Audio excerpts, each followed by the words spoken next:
8 years. That's how long I had given to the company. 8 years of deadlines, sleepless nights, and impossible turnarounds. 8 years of building the very backbone of their empire, the systems that kept their clients paying, their employees working, their reputation untarnished. I wasn't just another employee. I was the one they called when the system crashed at 2 a.m. I was the one who patched vulnerabilities no one else could even identify. I was the one who worked quietly in the shadows while executives took the credit in glossy press releases. For the longest time, I believed that loyalty meant something here. The CEO himself used to stop by my office and say, "You're the reason we're still standing. Don't think I don't notice." And maybe he meant it once. But words fade fast in a world where power shifts through family connections and ego. The beginning of the end came slowly, disguised as a change in leadership. The CEO's daughter-in-law had been brought into the company, no experience, no credentials, no understanding of what we actually did. Yet overnight, she was placed in a leadership position. No one dared question it. She was family, and in a dynasty like this, blood outranked skill. At first, I tried to ignore it. I buried myself in work, as I always did. I told myself it didn't matter who signed the memos, as long as the systems kept running. But her presence was impossible to ignore. Meetings became hostile, decisions reckless, and suddenly my expertise, once indispensable, was treated like an inconvenience. It was the small things at first. She dismissed my recommendations in front of clients, cutting me off mid-sentence. She insisted on modernizing the department with flashy, shallow ideas that didn't make sense to anyone with real technical knowledge. Every time I tried to explain, she waved me off with a smirk, saying, "We don't need lectures. We need results." I gave her results. Every time. Yet she never acknowledged them. And then came the whispers. My teammates, the ones who used to turn to me for guidance, started avoiding eye contact. She had poisoned the air, painting me as outdated, uncooperative, resistant to change. It didn't matter that I had saved the company millions in potential losses. To her, I was just an obstacle to her control. The breaking point arrived on a Tuesday morning. It was supposed to be an ordinary day. I had barely taken 2 sips of coffee when an email landed in my inbox, "Meeting in the boardroom." Immediate. No subject line. No details. Just an order. I walked into the boardroom expecting to see the CEO. Instead, she was there. Alone. Sitting at the head of the table like she owned the place. Her posture told me everything. Hands folded neatly, chin tilted upward, eyes sharp with a cruel sort of delight.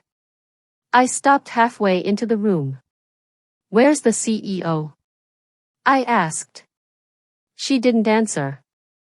Instead, she tapped the table twice, an impatient little drumbeat.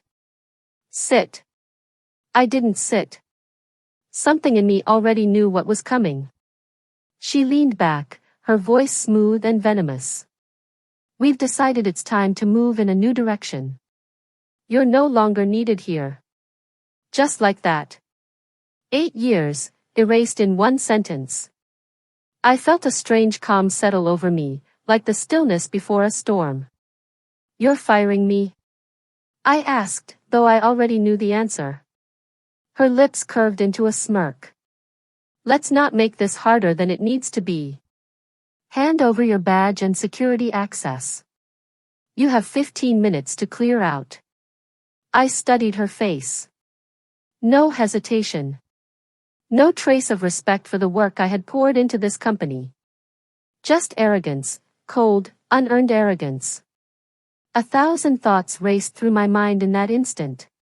The late nights fixing code no one else understood. The weekends I missed with family. The moments I sacrificed for deadlines that only I could meet. And now, this? Fired not by the man who once said I was irreplaceable, but by his daughter-in-law who couldn't even explain what half the systems did. I should have felt anger. Maybe despair.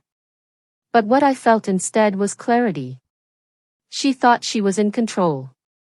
She thought firing me was the end of my story here. She had no idea what she had just set in motion. I reached into my pocket, pulled out my badge, and placed it gently on the table. The plastic card made a soft click against the polished wood. Her smirk widened, as if victory was hers. But she had miscalculated. I leaned forward, locking eyes with her. My voice was steady, deliberate, the kind of tone that makes people listen whether they want to or not. In exactly 15 minutes, I said, your entire system will crash. Tell your CEO I left him a parting gift. For the first time, her expression faltered. The smug confidence drained from her face, replaced with the flicker of panic. She straightened, trying to recover her composure. You're bluffing, she said quickly, though her voice wasn't as sharp as before. I smiled. Not wide. Not dramatic. Just enough for her to know that I wasn't bluffing at all. Then I stood, adjusted my jacket, and walked toward the door. Behind me, I could feel her eyes following every step, the silence stretching tight across the room. She didn't call after me. She didn't order security. She just sat there, frozen, her arrogance cracking under the weight of a truth she couldn't yet comprehend. When the door closed behind me, I glanced at my watch. 14 minutes left. And for the first time in years, I felt free.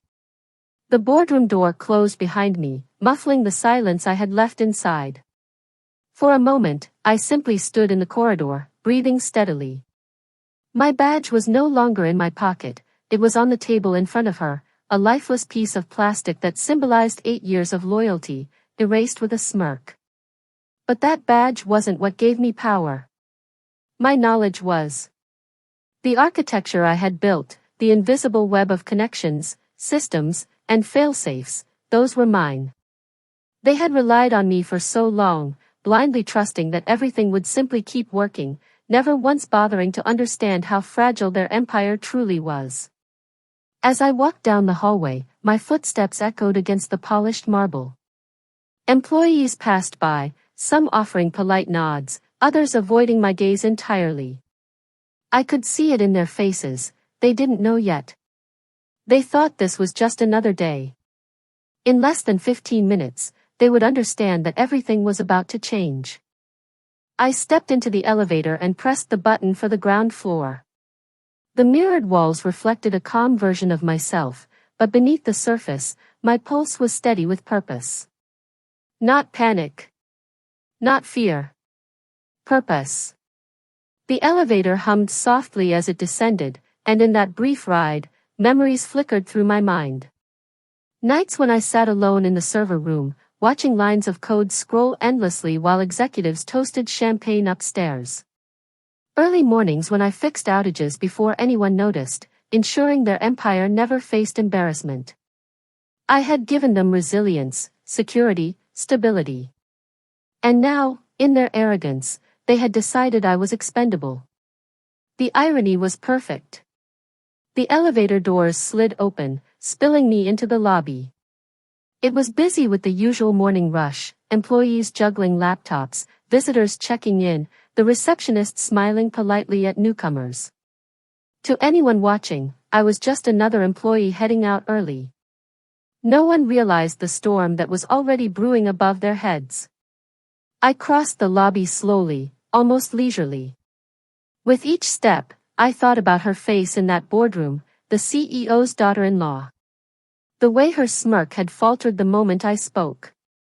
The brief, unguarded flicker of fear in her eyes. She had expected me to beg, to argue, to break down. Instead, I had handed her something far more powerful, uncertainty. Uncertainty is poison in a place like this. It spreads faster than any bug in the system. She would be wondering now. Was I serious? Did I actually have something in place? Was the empire her father-in-law built about to collapse because of a single decision she made in arrogance? The answer was walking calmly through the lobby with a quiet smile. I pushed open the glass doors and stepped outside. The morning sun lit up the city, skyscrapers gleaming like monuments to power. Their tower stood among them, proud and unyielding, but I knew the truth. I had seen the cracks beneath its polished surface, the vulnerabilities hidden in its foundation. And those cracks were about to widen. I found a cafe across the street and took a seat by the window. From here, I had a clear view of the company's glass facade. Employees moved in and out like ants, unaware that their hive was seconds away from chaos. I ordered a black coffee and set my phone on the table, screen dark, watch ticking steadily on my wrist. 13 minutes left. I leaned back, letting the chair creak under my weight. For the first time in years, I felt no obligation to fix anything. No urgency to jump in and save them from themselves. My part was done. The rest would play out exactly as it was designed to. The failsafe I had built was never meant for revenge. It was a safeguard, a contingency against external threats, hackers, breaches, catastrophic failures. But like all tools, its purpose depended on the hands that controlled it. They had cast me out without respect, without gratitude, without a second thought. Now, the safeguard I built had transformed into something else, my final message. I sipped my coffee slowly, watching the minutes fall away. Across the street, the first signs of disruption began to ripple through the tower. A man in a suit rushed out of the revolving doors, phone pressed tightly to his ear, his expression pale. Moments later, 2 employees hurried after him, both staring anxiously at tablets that refused to load. My lips curved into the faintest smile. It had begun. Inside that boardroom, the CEO's daughter-in-law would be watching it unfold in real time. Warnings flashing on her screen. Emails bouncing back undelivered. Critical systems slowing to a crawl. At first, she would cling to denial, telling herself it was a minor glitch, nothing more. But with every passing second, denial would turn to dread. 12 minutes left. I imagined the panic spreading floor by floor. The customer support team unable to access tickets. Finance locked out of payroll. Executives frantically dialing IT only to hear silence or confusion on the other end. Each department realizing they were powerless.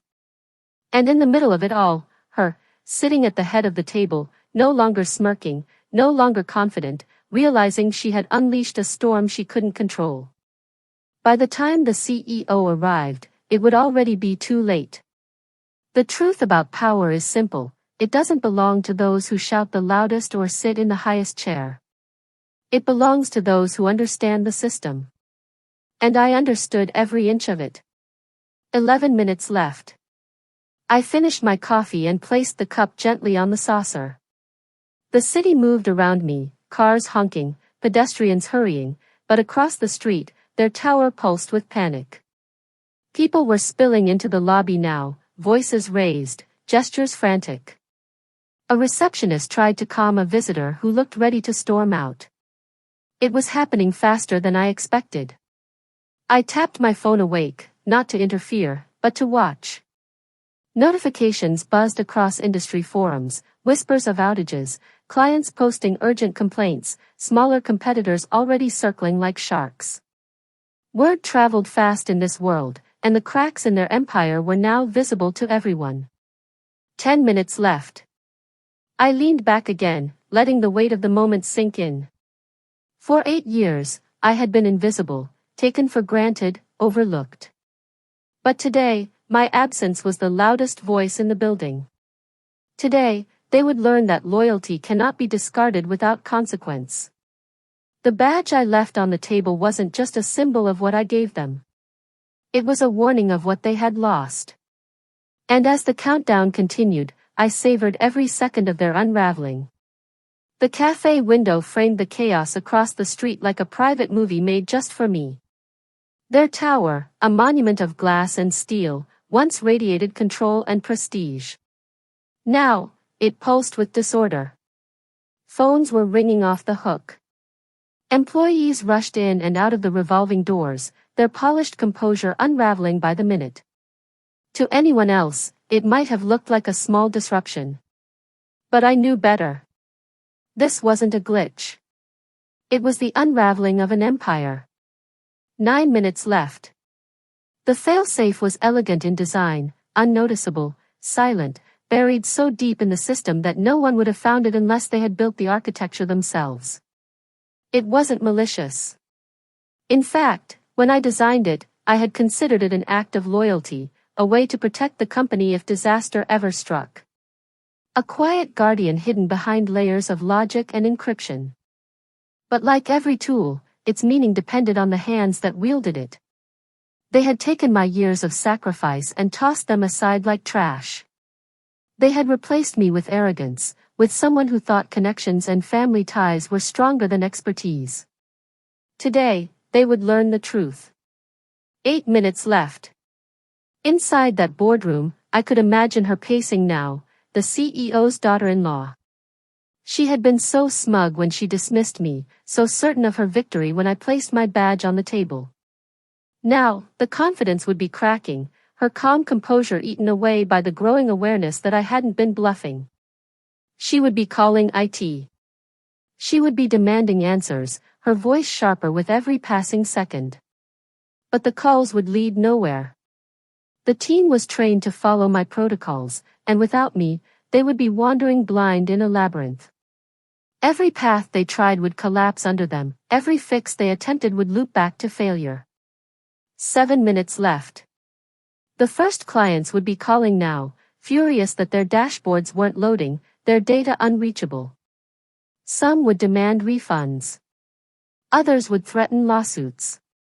And the CEO, the man who once told me I was the backbone of his empire, would be storming toward that boardroom, his phone vibrating with endless alerts. I took another sip of coffee, savoring the bitterness. Across the street, the storm was spreading. Security guards stood uncertain in the lobby, unsure whether to keep people calm or get out of the way. Middle managers barked into their phones, only to slam them down in frustration. The building wasn't just experiencing a technical failure, it was suffocating under the weight of its own arrogance. 6 minutes left. I thought back to the years I had given them. The nights when my phone buzzed at 3 a.m. with urgent alerts. The weekends spent hunched over a laptop while my friends enjoyed their lives. The sacrifices I made because I believed in building something bigger than myself. I never complained. I never demanded recognition. I thought loyalty would be enough. But loyalty, I had learned, means nothing to people who mistake inheritance for intelligence. 5 minutes left. The failsafe would be fully activating now.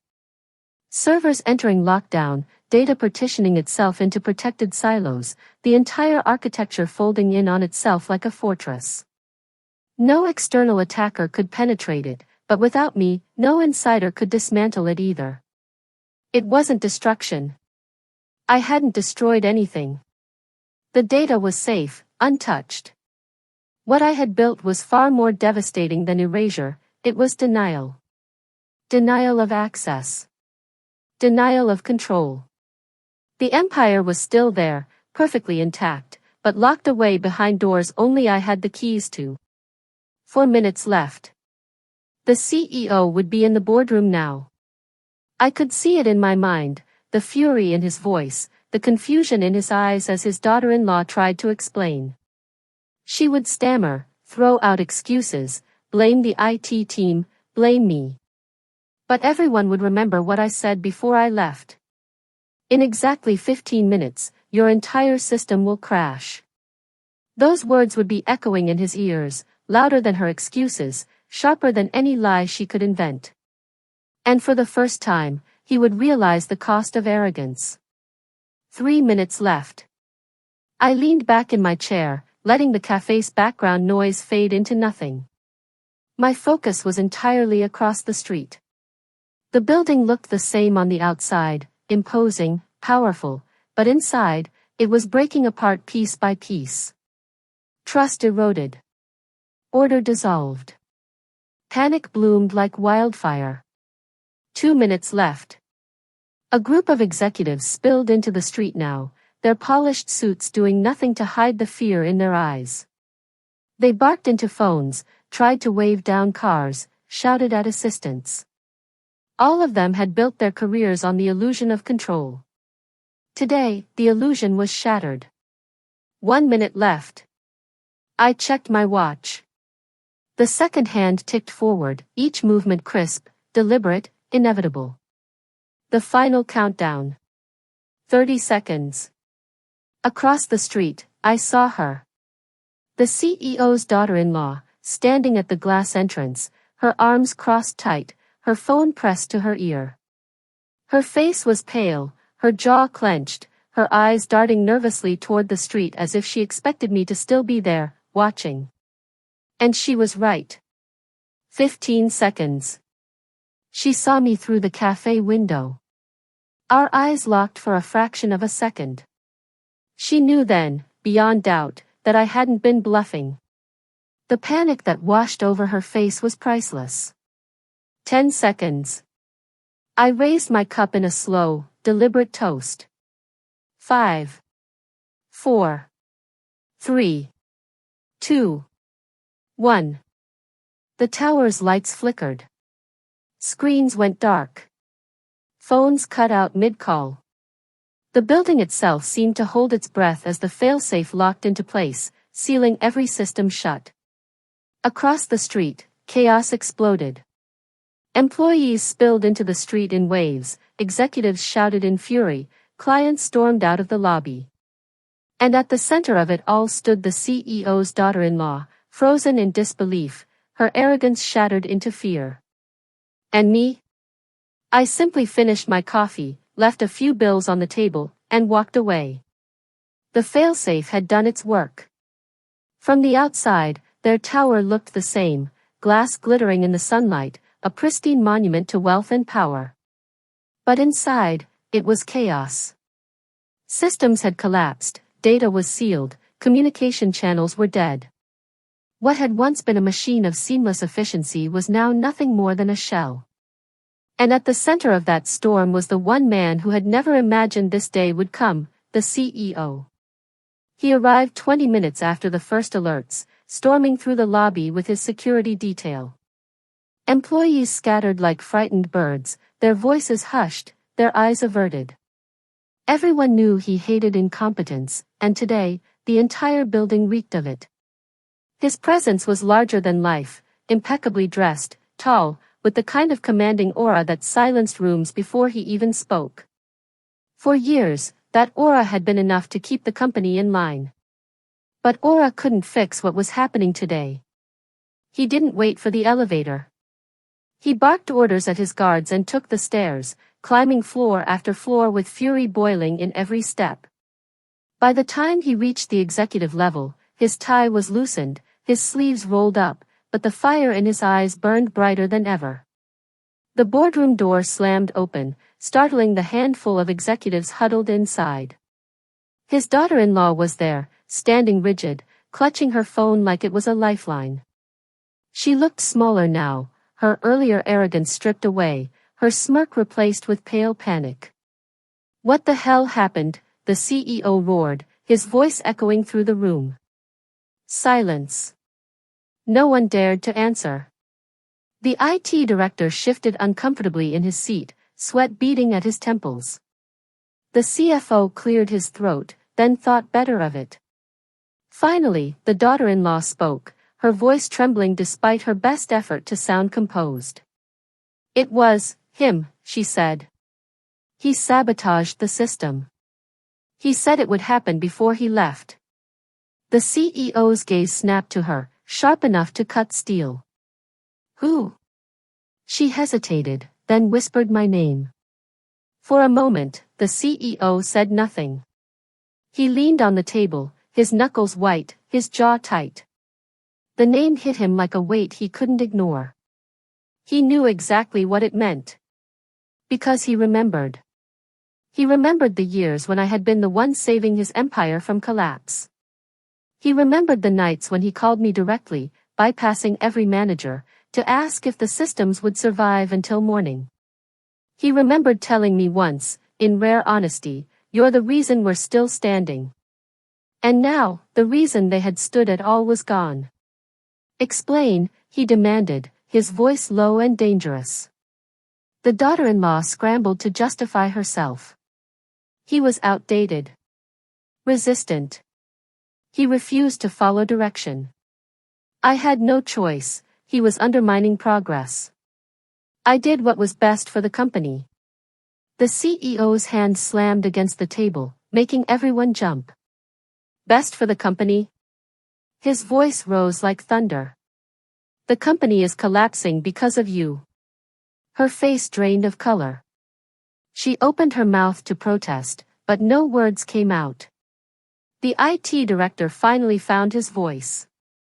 "Sir, the failsafe is advanced. It's locking us out of everything: servers, databases, client portals. It isn't destruction, it's a total lockdown." And without, he stopped himself, glancing nervously at the CEO. "Without who?" the CEO demanded. "Without him," the director admitted. "He built it. He's the only one who could reverse it." The weight of the admission hung in the air. Everyone knew what it meant. The empire's survival rested on the man they had just thrown away. The CEO turned back to his daughter-in-law, his fury barely contained. "You fired the architect of our entire system. Without consulting me. Without understanding the risk." Her lips trembled. I thought." "You thought?" His voice cracked like a whip. "You don't think. You don't decide. You don't touch what you don't understand." Tears welled in her eyes, but he didn't soften. He had built his empire on dominance, on control, and now, control had slipped through his fingers because of her arrogance. Outside the boardroom, the chaos worsened. Clients were flooding phone lines with threats. Contracts were dissolving by the minute. Competitors were already exploiting the collapse, luring away partners with promises of stability. Millions were evaporating with every tick of the clock. One executive spoke up cautiously. "Sir, we need to call him." The CEO's glare cut him off. Pride warred with pragmatism in his eyes. "To call me would be to admit defeat, to acknowledge that I was the cornerstone of the empire he thought was unshakable. But to refuse would mean losing everything." For a long moment, he said nothing. Then, finally, he growled, "Find him. Bring him here. Whatever it takes." The daughter-in-law flinched. "You can't be serious. After what he did." "What he did," the CEO snapped. "What you did is why we're here. Pray that he's willing to fix it, because if he isn't, this company dies today." She sank into her chair, silent, her face pale as paper. The executives exchanged uneasy glances. The hierarchy of power had shifted in that instant. The daughter-in-law who once strutted through the building untouchable now sat exposed, her authority shredded. The CEO stormed out of the boardroom, his phone already in his hand. He barked orders into it, demanding my number, my location, anything that could lead him back to the one man who could save them. His empire was on fire, and he was chasing the only firefighter who knew how to use the hose. But across the street, I was already gone. I had left the cafe minutes earlier, blending into the flow of the city. No forwarding address. No contact. No breadcrumbs. My silence was louder than any threat, and my absence was a cage they couldn't break. Back in the boardroom, the daughter-in-law sat trembling, her phone buzzing endlessly with angry messages she couldn't answer. Her arrogance had cost the company millions, but worse than that, it had revealed the truth: she was nothing without the people she had dismissed. The CEO would never look at her the same way again. The empire would never forget the day it collapsed under her watch. And me? I didn't need to witness the rest. I knew how the story would play out. Their calls would never reach me. Their empire would never recover fully. I had walked away not with bitterness, but with power. Because in the end, they had fired me. But I was the one who fired the company. The empire's fall wasn't instant, it was slow, grinding, humiliating. From the outside, it looked like a company trying to stand tall, but inside, its bones were broken. Days passed. The CEO's men scoured the city for me, reaching out through old contacts, old colleagues, even distant relatives. But I had disappeared like smoke. Every trail ended in silence. Every attempt to pull me back into their fire dissolved before it began. The failsafe remained untouched, its grip absolute. Systems flickered but never returned. Deals collapsed one by one, clients defected, contracts dissolved. The building that had once buzzed with certainty now echoed with whispers of layoffs, of bankruptcy, of betrayal. But the CEO refused to let the empire die quietly. He called emergency board meetings, berated executives, and slashed through departments in desperation. Yet nothing worked. The heart of the machine, the system I had built, remained locked, ticking away like a monument to his failure. And then, on the seventh day, he received a letter. It wasn't delivered through his staff or his lawyers. It arrived in a plain envelope, hand-delivered to his office. His assistant, pale and trembling, set it on his desk like it might explode. The CEO stared at it for a long moment before finally tearing it open. Inside, a single sheet of paper bore my handwriting, clear, deliberate, unshaken. To the CEO. You always believed empires were built on power, intimidation, and control. But empires only last when they are built on respect. You never understood that. You fired me through arrogance. You let your daughter-in-law gamble with something she didn't understand. And now, you've paid the price. The failsafe will remain. It will not destroy, but it will remind. Your empire isn't yours, it never was. It belonged to the people who built it, and you discarded them like tools. Consider this my parting gift, your systems will never fully collapse, but they will never again rise to what they once were. They will limp, they will stall, they will decay, just enough to ensure your decline. You asked for loyalty but offered none. You demanded sacrifice but gave only disdain. Now you live in the ruin of your own making. Remember this every time you see the tower's lights flicker, every time a deal slips through your fingers, every time you realize that the ghost of one man holds more weight than your throne. And no, you will never find me. The man you fired. The CEO's hands trembled as he finished reading. For the first time in years, his office, his sanctuary of power, felt like a prison. He read the letter again and again, his rage colliding with something colder, fear. Not fear of me, but fear of the truth I had carved into his empire. Because the failsafe wasn't just code, it was a scar. A reminder that he had never truly been in control. He had relied on people like me, unseen, unpraised, holding the foundation together while he basked in glory. And when he cut that foundation loose, the entire empire cracked. The daughter-in-law tried to salvage her place, but her fall was swift.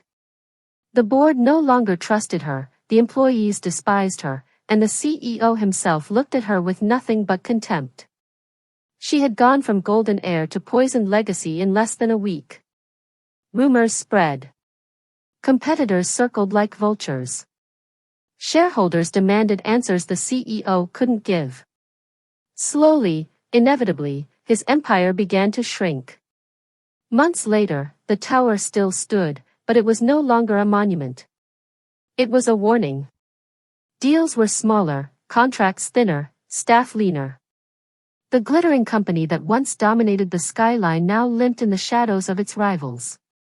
And me? I had built a new life. Quiet. Powerful. I didn't need a tower or a title. I had something far stronger, freedom. I watched from a distance as the empire shrank, piece by piece, knowing that every flicker of their failing system was my signature, my reminder. They hadn't just fired me. They had freed me to prove how much they had relied on what they dismissed. The CEO never spoke my name again. But he thought it every day. In every meeting, every sleepless night, every moment when he realized that no matter how much power he had, he could never erase the scar I had left. And that was the beauty of it. I didn't need revenge through destruction. I didn't need their empire to crumble overnight. I gave them something worse, survival without triumph. Power without peace. Wealth without security. A slow fall. A permanent reminder. My parting gift. The story of their downfall became legend in the industry. Quietly shared in meetings, whispered in corridors, repeated as a warning, never underestimate the person holding the system together. And though my name was never spoken, my ghost lingered in every story, in every flickering light of that broken empire. They had fired me. But I had written the ending.